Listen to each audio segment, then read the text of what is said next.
हरियाणा के भविष्य नेता प्रतिपक्ष चौधरी भूपेंद्र सिंह हुड्डा जी, हमारे माननीय प्रदेश कांग्रेस अध्यक्ष चौधरी उदयभान जी, मंच पर उपस्थित कांग्रेस के समस्त वरिष्ठ नेतागण, माननीय विधायकगण, पूर्व विधायकगण, पूर्व मंत्रीगण और आदमपुर हलके की सियासत के केंद्र बिंदु गांव बालसमंद के आदरणीय मेरे बुजुर्गों, नौजवान साथियों, आज ये सरों का समंदर, ये लोगों का हुजूम इस बात की गवाही देने आया है कि आदमपुर हलके में हवाओं का रुख पलट चुका है। भारतीय जनता पार्टी जिस आत्मविश्वास के साथ इस चुनाव में उतरी थी, आज इस पार्टी के मंत्री, संतरी, विधायक, सांसद और स्वयं मुख्यमंत्री कल आ रहे हैं, वो घर घर जाकर वोट की भीख मांग रहे हैं। अगर आदमपुर गढ़ है, गढ़ तो राजाओं महाराजाओं के हुआ करते थे। अरे देश में लोकतंत्र है, लोग बताएंगे कि यह गढ़ है या इसकी हकीकत कुछ और है। 2019 के लोकसभा चुनाव में इस गढ़ का क्या हुआ था? क्यों आदमपुर से 28,000 वोटों से आज के उम्मीदवार हारे थे? क्या तब गढ़ नहीं था? ये लोग वक्त को पहचान चुके हैं।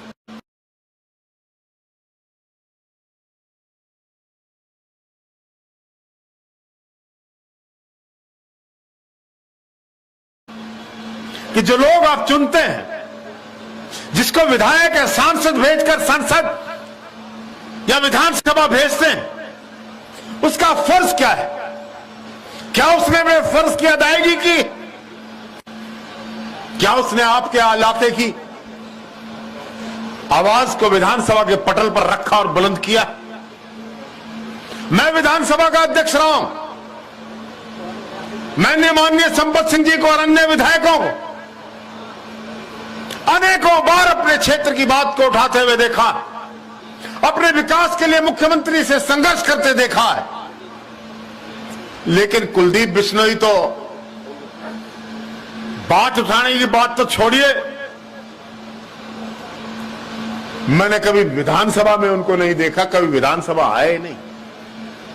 आपने चुना, लेकिन उन्होंने अपनी जिम्मेदारी का एहसास नहीं किया, सिर्फ गढ़ और विरासत के सहारे राजनीति करते हैं। ऐसे लोगों से पीछा छुड़ाना चाहिए और वक्त आ गया है जब इस समय को आप बदल सकते हैं। आदरणीय साथियों, कुलदीप बिश्नोई का भाग्य ही ऐसा है, ये जहां जाएगा वहीं पर बंटाधार हो जाएगा। पहले कांग्रेस में थे, 2016 में जब कांग्रेस में चौधरी भूपेंद्र सिंह हुड्डा के नेतृत्व में आए, कहा 2019 में कांग्रेस की सरकार बनेगी।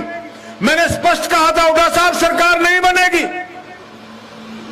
कहने लगे क्यों, क्या बात है? मैं क्या, कुलदीप बिश्नोई के छठे घर में शनि का निवास है, वक्र दृष्टि से देखता है। हम कुर्सी के चारों ओर चक्कर तो काटेंगे, लेकिन ये कुर्सी पर बैठने नहीं देगा। और देख लो, हमारा बहुमत आ रहा था, लेकिन हम पिछड़ गए। बहुमत भारतीय जनता पार्टी को भी नहीं मिला। 90 में से 40 ये भी बैसाखियों के सहारे सरकार चल रही। मैं कुलदीप जी का धन्यवाद करता हूं। कि अब उन्होंने भारतीय जनता पार्टी में प्रवेश कर लिया है।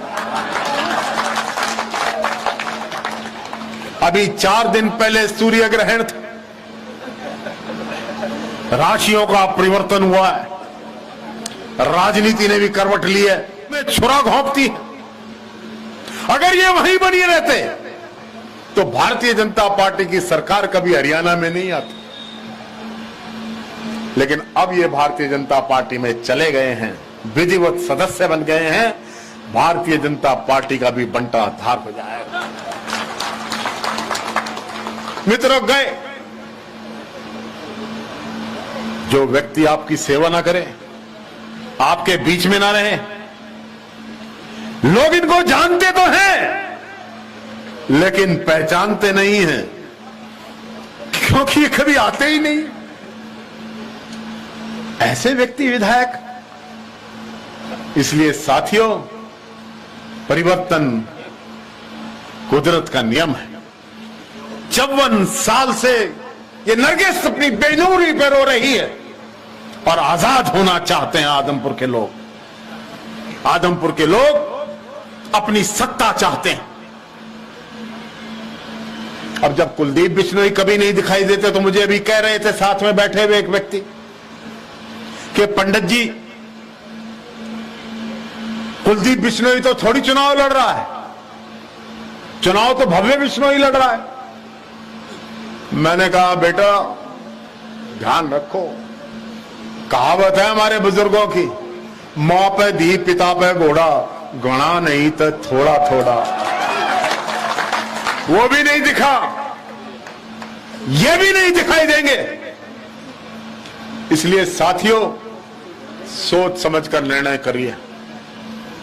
3 तारीख को आप यहां आदमपुर की विधानसभा से भाई जयप्रकाश कांग्रेस के प्रत्याशी को नेतृत्व चुनकर विधानसभा में भेजिए। ये कह रहे हैं 2 साल बाकी हैं, 2 साल में विकास करा देंगे, 520 करोड़ रुपए मंजूर हो गए। लेकिन मुझे तो कुछ और दिखाई दे रहा है। ये कह रहे थे पंडित जी पंचांग देख लो। अरे भाई, ये अल्पमत की सरकार है, इसका बहुमत नहीं है। बैसाखियों के सहारे चल रही है, इंतजार कर रहे हैं। अगर आदमपुर की जनता, मुझे विश्वास है, अपना निर्णय कांग्रेस के पक्ष में देगी तो 13 दिन बाद इस सरकार की 13वीं हो जाएगी, सरकार नहीं रहेगी। और अगली सरकार हमारे मंच पर उपस्थित हमारे नेता चौधरी भूपेंद्र सिंह हुड्डा के नेतृत्व में बनेगी। वो भूपेंद्र सिंह हुड्डा जिन्होंने हरियाणा को नंबर 1 राज्य बनाया था, टेलीविजन पर आया करता था, नंबर 1 हरियाणा। हम बहुत आगे बढ़े थे, लेकिन आज हम पीछे रह गए। आज अगर हम सबसे आगे हैं तो बेरोजगारी में, अपराध में, भ्रष्टाचार में, अकर्मणीयता में सबसे आगे हम हैं, हरियाणा आगे। बहुत लंबी बात नहीं कहना चाहता, बहुत से नेताओं ने बहुत बोलना है। भाई कुलदीप वत्स ने एक बात का जिक्र कर दिया। कभी चौधरी भजनलाल जी करनाल में जो परंपरागत सीट हुआ करती थी हमारी, वहां चुनाव लड़ने आए थे और कह रहे थे, अब दुनिया में नहीं है, मैं ज्यादा बड़ी बात नहीं कहना चाहता, लेकिन क्या हुआ वो सबको पता है। आज मैं कह रहा हूं कि पंडित रणवीर, जिसको कालू पंडित कहते हैं सदलपुर के, जो हमारे साथी सहयोगी हैं, उनके घर पर पुलिस की रेड डाली गई।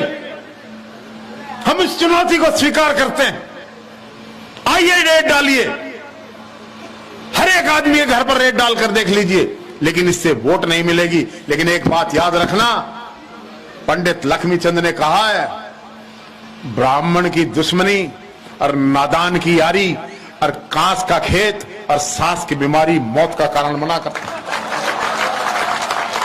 इसलिए इनको छेड़ो मत, इनको ना छेड़ना ही अच्छा है। इनकी तो पूजा करो। अरे अभी तो श्राद्ध गए हैं, लो इतना बड़ा त्योहार का सीजन गया है, ब्राह्मणों की तो पूजा हुआ करती, और आप कर रहे हैं, रेड कर रहे हैं। भाई इन्होंने कुछ नहीं करना है। छोटी सी बात एक लाइन की कह रहा हूं,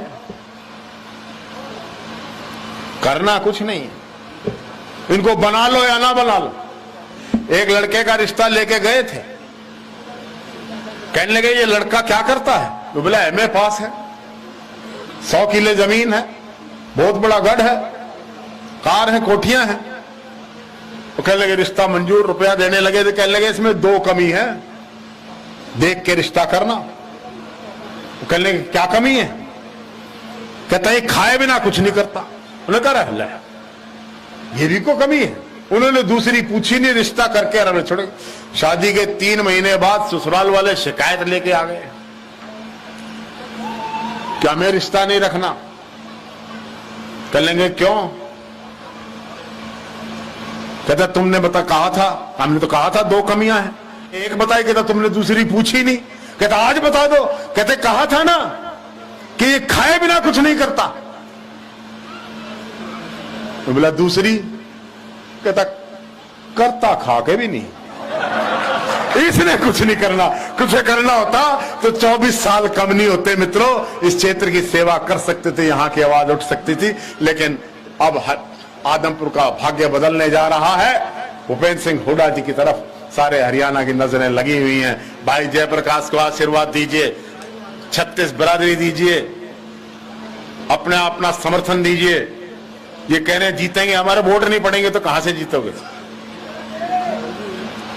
इसलिए जैसे प्रोफेसर संपत सिंह जी ने कहा बड़ा महत्वपूर्ण है, और वो है कि आपको अपने वोट का इस्तेमाल करना है। वोट के इस्तेमाल से सीट जीत के आओगे। बहुत बहुत आपको हमारी वीडियो कैसी लगी कमेंट करके जरूर बताएं, और अगर वीडियो अच्छी लगी तो वीडियो को लाइक शेयर और हमारे चैनल को